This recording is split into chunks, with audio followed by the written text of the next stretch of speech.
ಈ ಮನುವಾದ ಅಥವಾ ಈ ಮನುವ್ಯಾಧಿ ಇವತ್ತಿನಲ್ಲ. ಉಪಪ್ರಧಾನಿಗಳಾದಂಥ ಜಗಜೀವನ್ ರಾಮ್ ಅವರು ಪುರಿ ಜಗನ್ನಾಥ್ಗೆ ಪ್ರವೇಶ ಮಾಡಿದಾಗ ಇದೇ ಮನುವಾದಿಗಳು ಶುದ್ಧೀಕರಣ ಮಾಡಿದರು. ನಮ್ಮ ರಾಷ್ಟ್ರಪತಿ ಮುರ್ಮಾ ಏನು ಪುರಿ ಜಗನ್ನಾಥ್ ಹೋಗ್ಬೇಕಂತ ಹೇಳಿದಾಗ ಆ ಪುರಿ ಜಗನ್ನಾಥನ್ನ ನೋಡ್ಲಿಕ್ಕೆ ಒಂದು ದೊಡ್ಡ ಒಂದು ಕಟ್ಟಿಗೆನ ಇಕ್ಕಿ ದರ್ಶನ ಮಾಡಿಸ್ತಾರೆ. ಅದೇ ಅಮಿತ್ ಶಾ ಪುರಿ ಜಗನ್ನಾಥ ದೇವಸ್ಥಾನದ ಒಳಗಡೆ ಗರ್ಭಗುಡಿ ಒಳಗಡೆ ಹೋಗಿ ಪೂಜೆ ಮಾಡತಕ್ಕಂಥದ್ದನ್ನು ನೋಡಿದಾಗ ಇವತ್ತು ಕೂಡ ಈ ವರ್ಣ ವ್ಯವಸ್ಥೆ ಮತ್ತು ಈ ಜಾತಿ ವ್ಯವಸ್ಥೆ ಮತ್ತಷ್ಟು ಗಟ್ಟಿಗೊಳಿಸ್ಲಿಕ್ಕೆ ಇಡೀ ಕೇಂದ್ರ ಸರ್ಕಾರ ಮತ್ತು ಸಂಘ ಪರಿವಾರದ RSS ಮತ್ತು ಅದರ ಎಲ್ಲ ಅಂಗಸಂಸ್ಥೆಗಳು ಮಾಡ್ತಾ ಇದ್ದೇವೆ.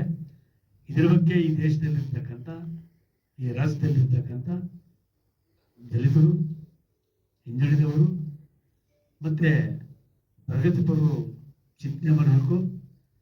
ಇವತ್ತೊಂದು ಸವಾಲಾಗ್ತಾ ಇದ್ದೀವಿ. ನಾವು ಬೆಂಗಳೂರಲ್ಲಿ ಚಾಮರಾಜಪೇಟೆಯಲ್ಲಿ ರಾಷ್ಟ್ರೋತ್ಥಾನ ಅಂತ ಒಂದು ಬಿಲ್ಡಿಂಗ್ ಇದೆ.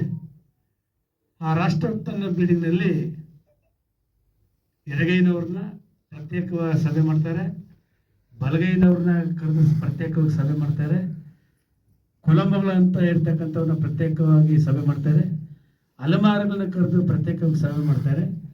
ನಿಮಗೆ ಆ ಒಂದು ಪವಿತ್ರ ಅನ್ನೋದಾದರೆ ಆ ರಾಷ್ಟ್ರೋತ್ಥಾನದಲ್ಲಿ ನೀವು ಗಂಜಲ ಸಗಣಿ ಹಾಕಿ ನೀವು ಶುದ್ಧಿ ಮಾಡಬೇಕು. ನೀವು ಶುದ್ಧಿ ಮಾಡೋಕ್ಕಾಗಲ್ಲ ನಿಮ್ಮ ಕೈಯಲ್ಲಿ. ಯಾಕಾಗಲ್ಲ ಅಂತ ಹೇಳಿದ್ರೆ ಗಂಜಲ ಮತ್ತು ಸಗಣಿ ಅದು ಬ್ಯಾಕ್ಟೀರಿಯಾ ಇದೆ. ಅದು ಏನಾದರೂ ವ್ಯತ್ಯಾಸ ರೋಗ ರುಜಿನಗಳು ಬರ್ತೇವೆ. ನಿಮ್ಮ ಕೇಶವ ಕೃಪದಲ್ಲಿ ನೀವು ಇವತ್ತೇನು ಮಾರ್ಬಲ್ಸು ಟೈಲ್ಸ್ ಹಾಕಿದಾರಲ್ಲ ಅದನ್ನು ಕಿತ್ತಾಕ್ಬಿಡ್ರಿ. ಸಗಣಿ ಮತ್ತು ಗಂಜಲನ ಸಾರು ನಾವು ಎಲ್ಲ ಮಕ್ಕಳಿದ್ದಾಗ ನಮ್ಮ ಮನೆಗಳೆಲ್ಲ ಸಗಣಿ ಮತ್ತು ನೆಲ ಸಾರ್ತಾ ಇದ್ದೀವಿ. ನಮ್ಗೆ ಗೊತ್ತಿರಲಿಲ್ಲ. ಇವತ್ತು ನಾವು ಟೈಲ್ಸಲ್ಲಿ ಇದ್ದೀವಿ. ನಿಮ್ಮ ಕೇಶವ ಕೃಪದಲ್ಲಿ ಪ್ರಥಮ ಬಾರಿಗೆ ನೀವು ಟೈಲ್ಸ್ ಕಿತ್ತಾಕ್ಬಿಟ್ಟು ಆ ಗೋಡೆಗಳನ್ನ ಕಿತ್ತಾಕ್ಬಿಟ್ಟು ಆ ಗೋಡೆಗಳಿಗೆ ನೆಲ ಹಾಸಿಗೆ ಇವತ್ತು ಸಂಘ ಪರಿವಾರದವರು ಇವತ್ತು ಡೆಲ್ಲಿನಲ್ಲಿ ಸುಮಾರು ಒಂದು 3,000 ಕೋಟಿ ಖರ್ಚು ಮಾಡಿ ಒಂದು ಭವನ ಕಟ್ಟಿದಾರಲ್ಲ, ಅಲ್ಲಿ ನೀವು ಈ ಗಂಜಲ ಮತ್ತು ಈ ಸಗಣಿನ ನೀವು ಸಾರೋದ್ರ ಮೂಲಕ ನಿಮಗೆ ಪವಿತ್ರ ನಡೆಸ್ಕೊಳ್ಳಿ. ನಾವು ಬೇಡನ್ನಲ್ಲ, ನೀವು ಮಾತ್ರ ಅಲ್ಲಿ ಶುದ್ಧವಾಗಿರಬೇಕು. ಆದರೆ ನಾವು ಓಡಾಡ್ತಕ್ಕಂಥ ಜಾಗ ಅದು ಶುದ್ಧ. ಆದರೆ ಅಶುದ್ಧವಾಗಿರ್ತಕ್ಕಂಥ ಗಂಜಲ ಮತ್ತು ಸಗಣಿನ ಸಾರಿಸೋದ್ರ ಮೂಲಕ ನಾವು ಅದಕ್ಕಿಂತ ಕಟ್ಟಕಡೆಯ ಸಮಾಜ ಅಂತ ಹೇಳಲಿಕ್ಕೆ ಪ್ರಯತ್ನವನ್ನು ಈ ಸಂಘ ಪರಿವಾರದವರು ಈ ಮನುವಾದಿನ ಮಾಡ್ತಾ ಇದ್ದಾರೆ. ಇದು ನಾವು ಧಿಕ್ಕಾರ ಹೇಳ್ತಾ ಇದ್ದೀವಿ. ಅದರಿಂದ ಕೇಂದ್ರ ಸರ್ಕಾರಕ್ಕೆ ಮನವಿ ನಾವು ಕೊಟ್ಟಿದ್ದೀವಿ ಈಗಾಗಲೇ. ಕೇಂದ್ರ ಸರ್ಕಾರ ಮನವಿಯನ್ನು ಸ್ವೀಕಾರ ಮಾಡುತ್ತೆ, ಅದರ ಬಗ್ಗೆ ಕ್ರಮ ವಹಿಸುತ್ತೆ ಅನ್ನೋದು ನಮ್ಗೆ ಯಾರು ನಂಬಿಕೆ ಇಲ್ಲ. ಆದರೆ ಒಂದು ಜಾಗೃತಿ ಮೂಡಿಸ್ತಕ್ಕಂಥ ಕೆಲಸ ಕರ್ನಾಟಕದಿಂದ, ಯಾಕಂದರೆ ಬಸವಣ್ಣ ನಡೆದಾಡಿರ್ತಕ್ಕಂಥ ನಾಡಿದು. ಈ ಭಾಗದಲ್ಲಿ ಅನೇಕ ಹೋರಾಟ ಮಾಡಿರ್ತಕ್ಕಂಥ ನಾಡಿದು.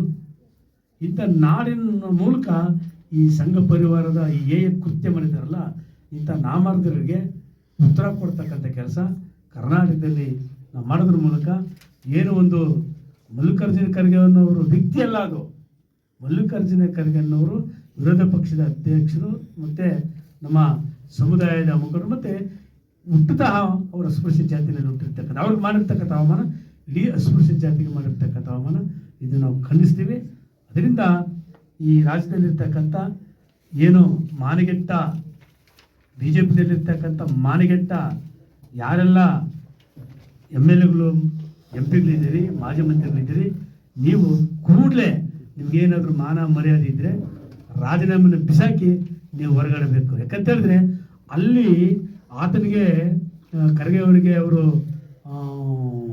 ಶುದ್ಧ ಗಂಜಲ ಇಂಜಲು ಮಾಡಿರ್ತಕ್ಕಂಥದ್ದು ನೋಡಿದ್ರೆ ಈ ಚಡ್ಡಿ ನಾರಾಯಣ ಸ್ವಾಮಿ, ಈ ಮಹೇಶು, ನಮ್ಮ ನಾರಾಯಣ ಸ್ವಾಮಿ, ಕಾರಜೋಳ ಇವ್ರಿಗೇನಾದರೂ ಮಾನ ಮರ್ಯಾದಿದ್ದರೆ ರಾಜೀನಾಮೆ ಕೊಟ್ಟು ಬಿಸಾಕ್ ಬರಬೇಕಾಗಿತ್ತು, ಇಲ್ಲ ಅವರು ಮಾತಾಡಬೇಕಾಗಿತ್ತು, ಇಲ್ಲ ತಪ್ಪಾಗಿದೆ ಅಂತೇಳಿ.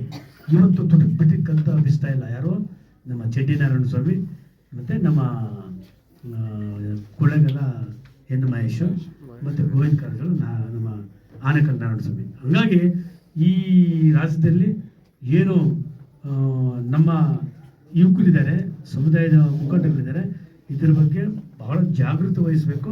ಜಾಗೃತಿ ವಹಿಸೋದ್ರ ಮೂಲಕ ಈ ಒಂದು ಹೇಯ ಕೃತ್ಯವನ್ನು ನಾವು ತೀವ್ರವಾಗಿ ಖಂಡಿಸೋದ್ರ ಮೂಲಕ ನಾವು ಏನು ಮೂಲ ಧರ್ಮ ಇದೆ ಅಥವಾ ನಮ್ಮ ಮೂಲ ಒಂದು ಪದ್ಧತಿ ಇದೆ, ಆ ಕಡೆ ಬಾಬಾ ಸಾಹೇಬರಿಗಾಗಲೇ ನಮಗೆ ಹೇಳಿದ್ದಾರೆ ಯಾವ ಕಡೆ ನಾವು ಹೋಗ್ಬೇಕಂತೇಳಿ. ಆ ನಿಟ್ಟಿನಲ್ಲಿ ನಮ್ಮ ಮೂಲ ಧರ್ಮದ ಕಡೆ ನಾವು ಹೋಗೋದ್ರ ಮೂಲಕ ಅಸ್ಪೃಶ್ಯರನ್ನಾಗಿ ಮಾಡಿರ್ತಕ್ಕಂಥ ಈ ಸನಾತನ ಧರ್ಮ, ಈ ಹಿಂದೂ ಧರ್ಮ, ಈ ಮನು ಧರ್ಮವನ್ನು ತಿರಸ್ಕಾರ ಮಾಡೋದ್ರ ಮೂಲಕ ನಾವು ಏನು ಬಾಬಾ ಸಾಹೇಬರು ಮತ್ತು ಭಗವಾನ್ ಬುದ್ಧ ಮತ್ತು ಮಾನವರ ಕಾನ್ಶಮ್ ಅವರು ಮತ್ತು ಕೃಷ್ಣಪ್ಪನವರು ಏನು ನಮ್ಗೆ ಹೇಳಿದರು, ಆ ನಿಟ್ಟಿನಲ್ಲಿ ನಾವೆಲ್ಲ ಸಾಗೋಣ ಅಂತ ಈ ಒಂದು ಪತ್ರಿಕಾಗೋಷ್ಠಿಯಲ್ಲಿ ನಾನು ಇಡೀ ರಾಜ್ಯದ ಸಮಸ್ತ ನಮ್ಮ ಪರಿಶಿಷ್ಟ ಜಾತಿ, ಪರಿಶಿಷ್ಟ ವರ್ಗ ಮತ್ತು ಹಿಂದುಳಿದ ಮತ್ತು ನಮ್ಮ ಪ್ರಗತಿಪರರಿಗೆ ನಾನು ಕರೆ ಕೊಡೋದ್ರ ಮೂಲಕ ಈ ಪತ್ರಿಕಾಗೋಷ್ಠಿಯನ್ನು ಮಾತನ್ನು ಇಲ್ಲಿಗೆ ಮುಗಿಸ್ತೀನಿ ನಾನು.